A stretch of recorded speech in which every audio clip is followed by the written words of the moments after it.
குருவே சரணம். எல்லாருக்கும் வணக்கம். வெல்கம் டு கதையின் காரணம். கதைக்குள்ள போலாம். ஃபாரஸ்ட்ல ஒரு நாளைக்கு ராமர் அண்ட் சீதா நடந்து போச்சேல சீதாக்கு ரொம்ப தாகம் எடுத்தது. ராமர் எல்லா இடத்துலையும் சர்ச் பண்ணினா ஆனால் வாட்டர் கிடைக்கல. அவர் உடனே மதர் எர்த் கிட்ட வேண்டினா ஹெல்ப்க்கு. அந்த சமயம் மதர் எர்த் அங்கே வரல, ஒரு பீகாக் வந்தது. பீகாக் சொல்லிட்டு என்ன ஃபாலோ பண்ணிகிட்டே வாங்கோ, நான் உங்களை தண்ணி இருக்கிற இடத்துக்கு கூட்டிகிட்டு போகிறேன்னு. பீகாக் ஃப்ளை பண்ண ஆரம்பித்தோன்னே அதோட உடம்புலேருந்து ஃபெதர்ஸ்லாம் பிச்சு போட்டுட்டே போச்சு. So that Ramar directions miss பண்ண மாட்டான்னு. ராமரும் அந்த ஃபெதர்ஸை ஃபாலோ பண்ணிகிட்டே போய் ஒரு ரிவரை ரீச் பண்ணினான்.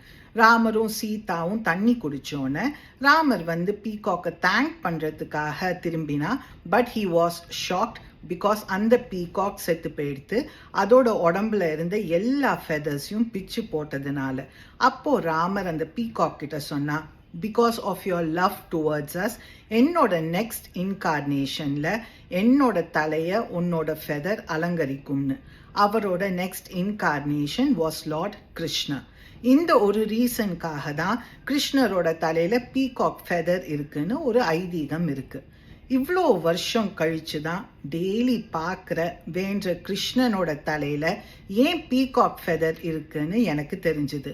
But any time any day நம்ம ஒரு புது விஷயம் கற்றுண்டாக்க இல்லை தெரிஞ்சுண்டாக்க நம்மளுக்கு நிஜமாவே அது ஒரு குட் ஃபீல் கொடுக்கும். நீங்கள் வேறு ஏதாவது இந்த ஸ்டோரியிலேருந்து லேர்ன் பண்ணாக்க கமெண்ட் பண்ணுங்கள். Let's share our thoughts. Have a good day. குருவே சரணம்.